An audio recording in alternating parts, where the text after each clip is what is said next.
The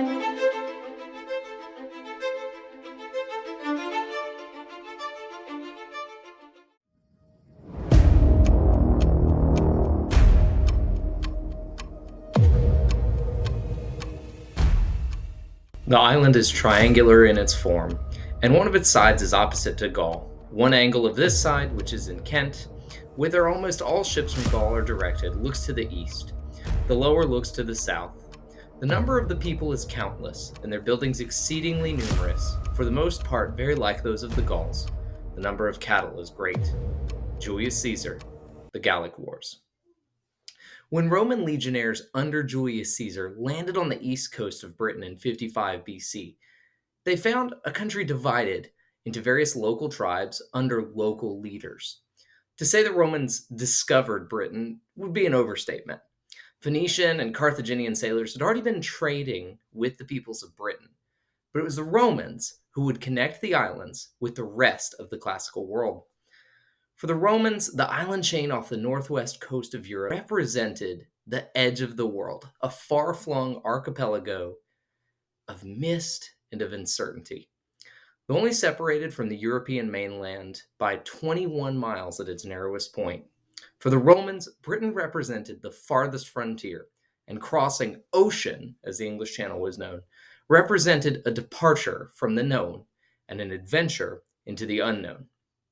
But what is Britain?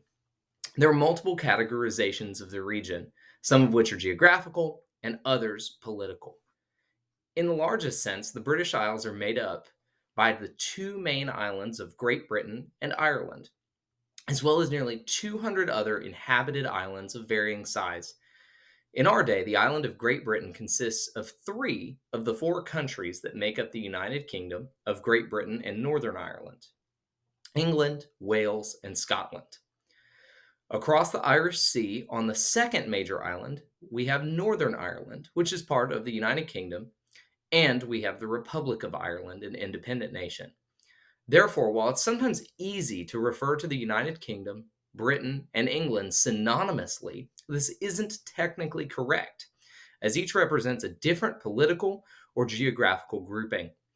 The emphasis of this video series will be on England in particular, but it's essential that we place that country within its wider context. But when the first Roman expedition under Julius Caesar landed on the shores of Great Britain, there was no single British national identity. The various tribes were typically disunified, with groups following under the leadership of local chieftains. Even without unified British resistance to the Romans, Caesar's expedition, and his second the following year, did not establish a permanent Roman occupation of the British Isles. It was not until a century later, during the reign of Claudius, that Rome launched a full-scale invasion of the island. They quickly gained a foothold in the east and used both military force and local alliances to begin their conquest. In 47 AD, they founded Londinium on the Thames to serve as a commercial hub. The conquest of Britain was by no means certain. Even as the Romans turned their eyes northward to the border with modern Scotland, they continued to face conflicts with the people of the interior. Among the most famous of these was the warrior queen of the Iceni, Boudica, who, according to tradition, brought retribution upon the Romans for having her flogged and raping her 2 daughters.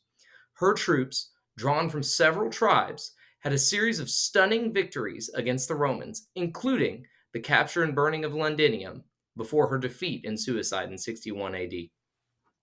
The Romans continued to move northward in their occupation of Britain, but as their momentum stalled, elected to construct a formidable barrier that would mark the northern edge of the Roman world. Hadrian's Wall, begun during the 2nd century AD, ran across the width of Great Britain and marked the extent of Roman occupation.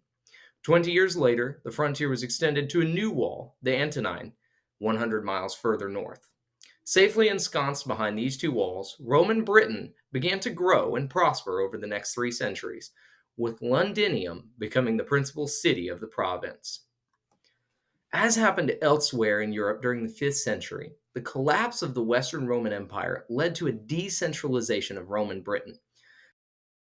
People groups migrating from the European mainland would merge with the Romanized Britons. The largest of these groups were the Saxons from western Germany and the Angles from southern Denmark. These groups blended with the native Britons to form a new people group known as the Anglo Saxons. In Anglo Saxon England, several key kingdoms would rise and fall over the next few centuries, with the most important being Wessex, centered in the south of England.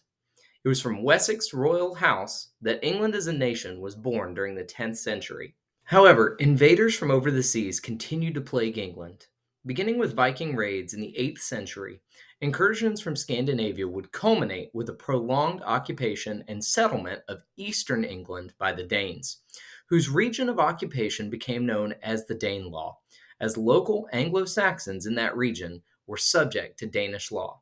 By the 10th century, this region would be reclaimed by the English. This tumultuous relationship between the Danes and the English would have profound effects on England on and into the 11th century, when the Anglo Saxon claimant of the English throne would be confronted by a Danish rival, as well as an unexpected threat in the person of a Norman duke who in 1066 began preparing his troops for yet another invasion of Great Britain, one which would have permanent consequences.